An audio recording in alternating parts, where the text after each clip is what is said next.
Bago ang pagdalo ni Pangulong Bongbong Marcos sa EU-ASEAN Commemorative Summit kahapon, nakipagpulong muna siya sa business community at sectoral representatives sa mga bansa sa European Union. Layo nitong makahikayat ang mamumuhunan sa bansa at mailatag ang mga programa at polisiyang paekonomiya ng Pilipinas sa EU business community. Sinundan ito ng mga pulong sa mga multinational company sa Europa tulad ng consumer goods company na Unilever. Balak daw palawakin ng kumpanya ang operasyon sa Pilipinas at may 4.7 billion pesos sa halaga ng investment sa automation at digitalization ng kanilang operasyon sa Pilipinas. Inaasahang lilikha ito ng mahigit 100 trabaho para sa mga Pilipino. Nakausap din ng Pangulo ang French multinational company na ASEAN na maglalagak ng 1.5 billion pesos para sa pagtatayo ng isang shipyard sa bansa. Dagdag pa riyan ang pangakong tulong ng kumpanya sa ating Bureau of Fisheries and Aquatic Resources para tulungan ang mga mangingisda para sa sustainable fishing. Ang infrastructure at renewable energy company na Acciona ng Spain nagpahayag ng kahandaan para sa karagdagang pamumuhunan sa bansa. Pinag-iisipan din daw nilang gawing main hub ang Manila sa Southeast Asian region. Ang French company na Semaris nagpahayag ng intensyong mamuhunan sa agro-logistics sa New Clark City. Bagsakan ng mga produkto na magre-resulta raw sa mas murang presyo at mas magandang kita para sa local producers. Tatlong aspeto ang binanggit ng Pangulo na magtalumpati bilang coordinator ng ASEAN sa EU-ASEAN Commemorative Summit, kung saan pwedeng paigtingin ang kooperasyon ng ASEAN at EU. Una riyan, ang maritime cooperation, isang isyong malapit sa Pilipinas dahil sa patuloy na sagalot natin sa China sa West Philippine Sea. I look forward to closer maritime cooperation between our blocs based on the intersection of priority areas between the ASEAN outlook on the Indo-Pacific and EU strategy for cooperation in the Indo-Pacific, underpinned by ASEAN centrality. Beyond declaring respect and support for UNCLOS as a legal framework that governs all activities in the oceans and seas, we need to see an effective application of the UNCLOS to address the maritime disputes and geopolitical rivalry in the Indo-Pacific to truly realize the still distant aspiration for the Indo-Pacific to become a sea of peace and prosperity for us all. Tinukoy din ng Pangulo ang patuloy na economic cooperation kasabay ng pagbangon ng ekonomiya ng mundo mula sa pandemya. At ikatlo, ang paglaban sa climate change kung saan labis ding apektado ang Pilipinas. Sa press conference sa pagtatapos ng summit, tatanong muli ang Pangulo tungkol sa mga nais na makitang konkretong hakbang mula sa EU bilang isang strategic partner tungkol sa maritime security at pagpapatupad ng UNCLOS.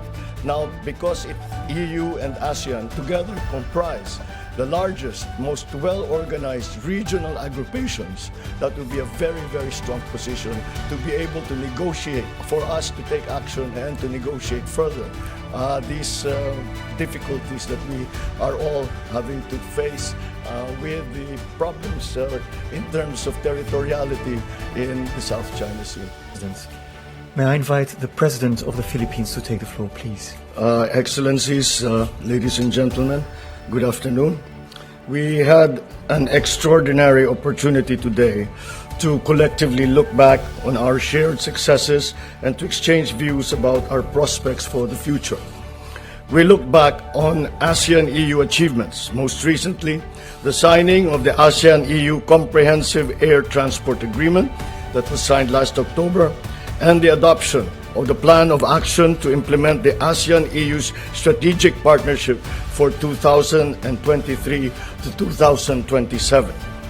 We noted the continued strengthening of cooperation between our regions throughout the pandemic through the following mechanisms: the ASEAN Regional Integration Support from EU+, the EU support to higher education in the ASEAN region, the Enhanced Regional EU-ASEAN Dialogue Instrument, the EU-ASEAN Cooperation on Sustainable Use of Peatland and Haze Mitigation, Biodiversity Conservation and Management of Protected Areas in ASEAN, the Integrated Program in Enhancing the Capacity of AHA Center and ASEAN Emergency Response Mechanism, and the ASEAN-EU Migration and Border Management Program Phase 2, to name but a few. We appreciate the EU member states, and the EU financial institution, in short, Team Europe, for the combined response of over 800 million euro to fight the health, social, and economic impact of the coronavirus pandemic in ASEAN. As we move forward towards post-pandemic recovery, we eagerly anticipate the resumption of negotiations for the establishment of an ASEAN-EU Free Trade Agreement and of the ASEAN-EU Trade and Investment Work Program.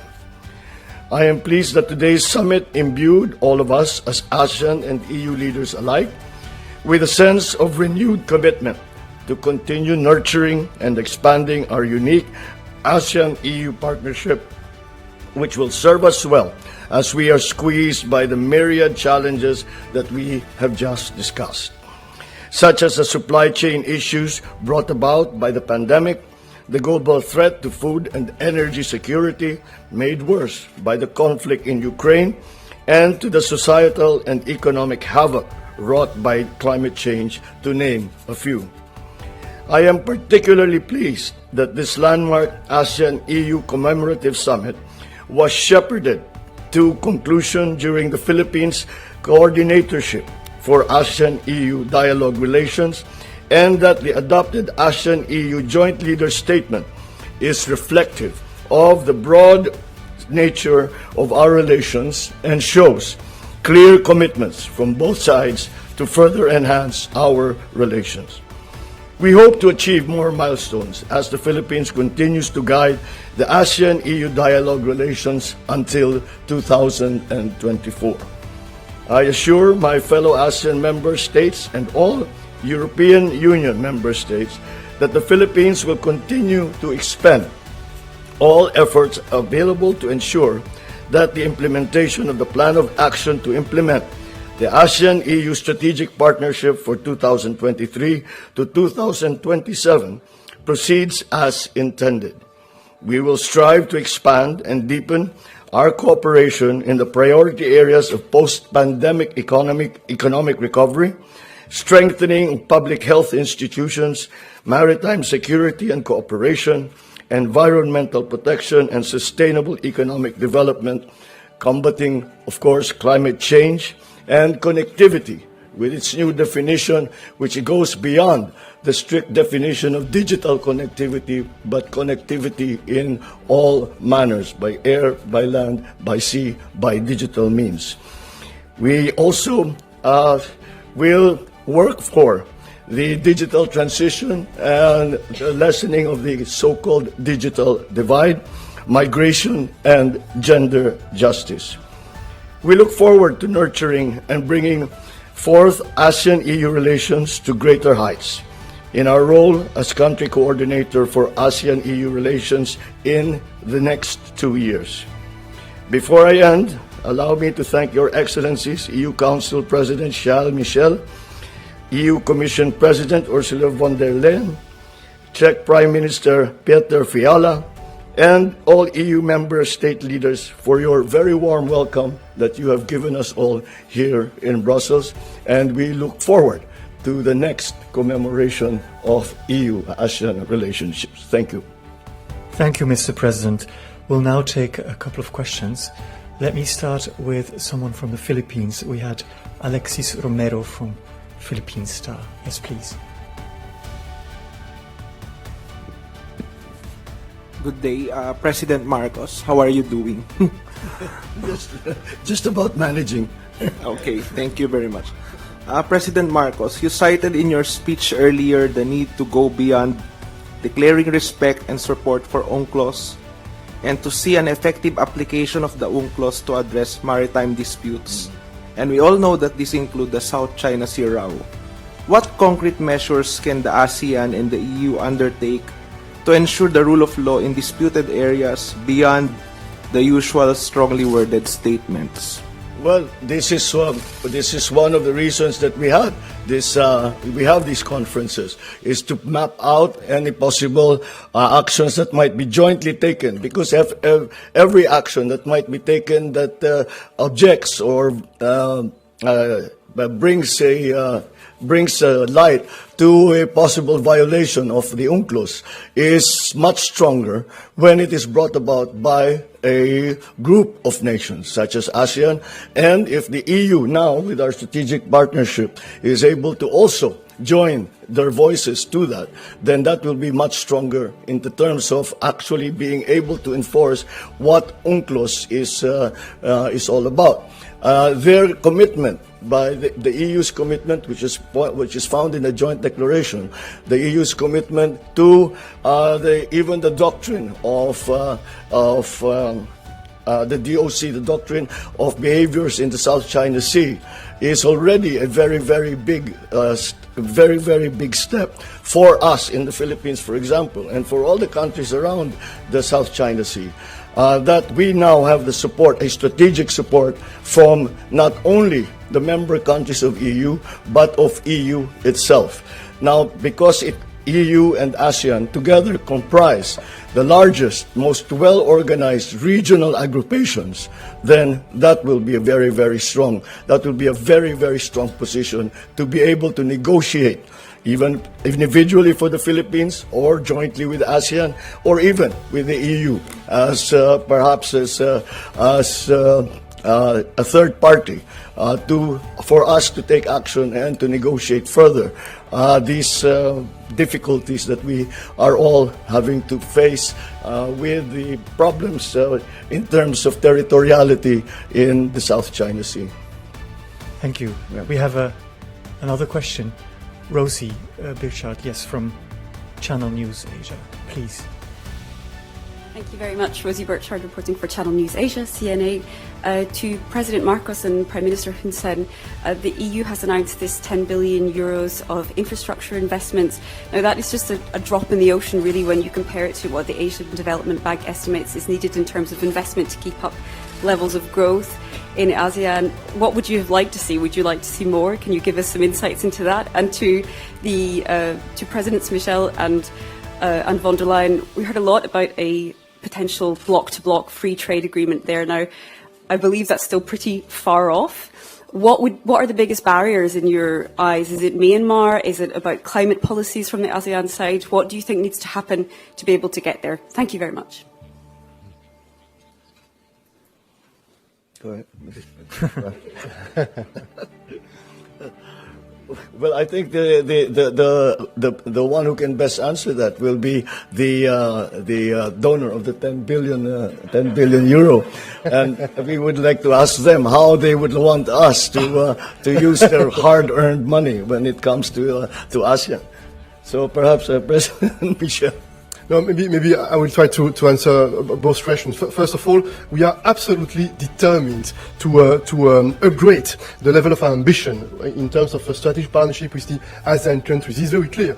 And this is also very important to take into account the fact that the EU is mobilizing money in order to make very tangible the bilateral partnerships we have with each of the ASEAN, the members of this ASEAN organization, each of the ASEAN countries. And this is an important signal that we want to send to the leaders, but also to the people in that region. Point one. Maybe with a smile, another information that I had the occasion to share yesterday with some of the ASEAN colleagues. Sometimes it could happen, we have some difficulties within the EU to be on the same page. Sometimes we have divisions, we have difficult questions, we have difficult topics. But one thing is absolutely certain. When we have on the agenda of the European Council our relationship with ASEAN, spontaneously, immediately, the 27 member states, we are all on the same page. We are absolutely motivated to strengthen the ties. We have exactly the same assessment. We think this is strategic importance for all of us to develop and to make more tangible this partnership with that region. And this is a transition to the second part of your question, the trade agreements. You know, this is a general debate across the EU. We believe in the free trade. We believe in the globalization, but we think at the same time that we need to work for more common standards towards more similar standards, to take more into account our common goals in terms of climate change, for instance, in terms of labor conditions, for instance.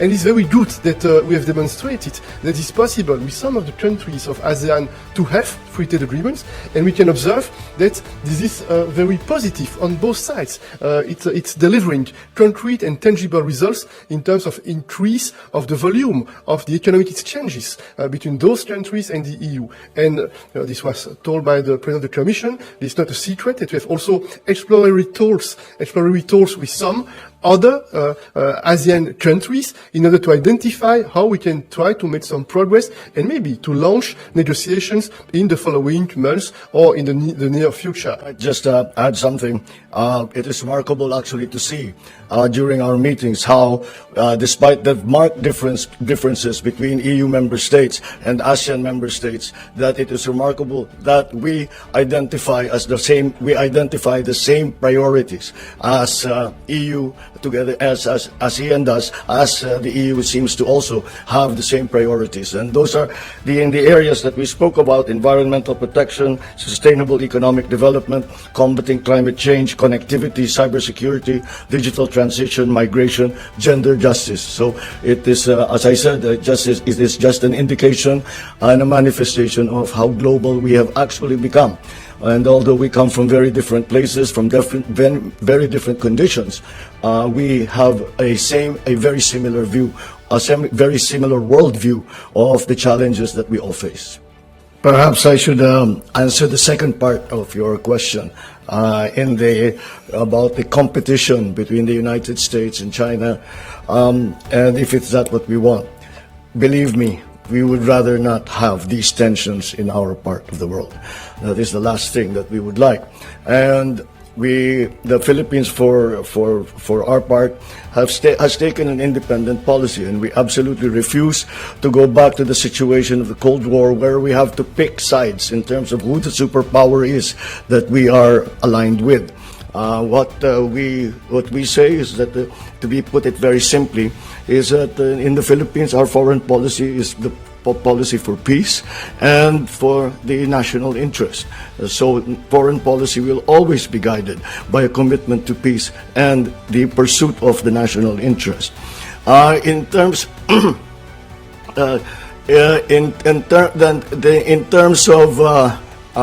that competition, as I said, we have to find, I think all of us member states, especially in ASEAN, have to find our own way.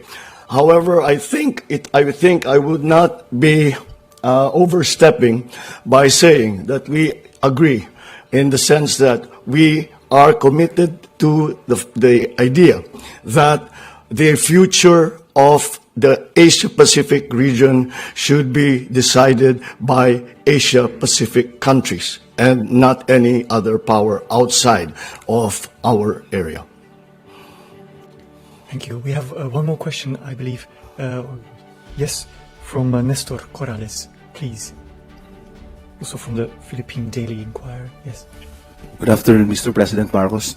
What has been the EU's response to your call to concretize the loss and damage concept in relation to climate financing, and what measures can be done to ensure that major polluters will be made accountable?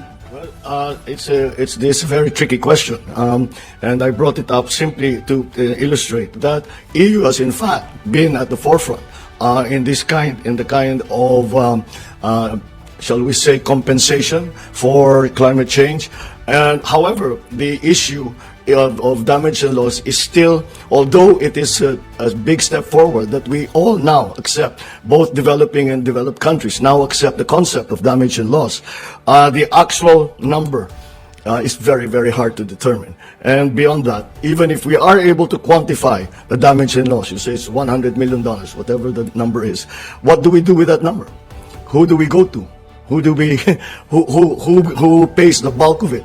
However, I sense that there is a willingness for the developed countries to participate and to help in mitigation, to help in adaptation for those countries like the Philippines, most of the countries around ASEAN that are very vulnerable. There is a willingness to help, but how to provide that help is still a question that we cannot definitively answer.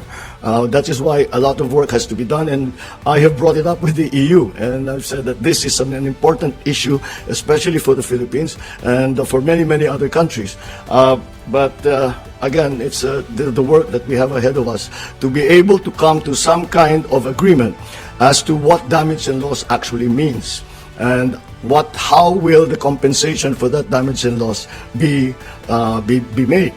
And for my part, I think until we are able to determine that, I think we should think of what we can do in the future. And that, I think, has great potential to be put into effect in the short term rather than in the very long term. Thank you.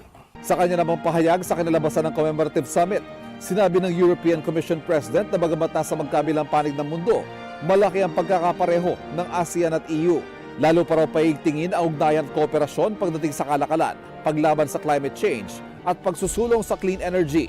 10 billion euros o mahigit 590 billion pesos ang inilaan ng EU para sa infrastructure projects sa mga bansa sa ASEAN at pagsusulong ng mas maraming trade agreements. Para sa Pilipinas at ibang mga bansa sa ASEAN, maaari ito magbunga sa mas malayang kalakalan at mas maraming mamumuhunan at mas maraming trabaho na susi sa pagbangon ng ekonomiya. Both the European Union and ASEAN have multilateralism in our DNA. We have strong economic ties. We have a similar outlook on the Indo-Pacific. There's so much of untapped potential. And the lesson of the pandemic should be that we should all diversify our partnerships.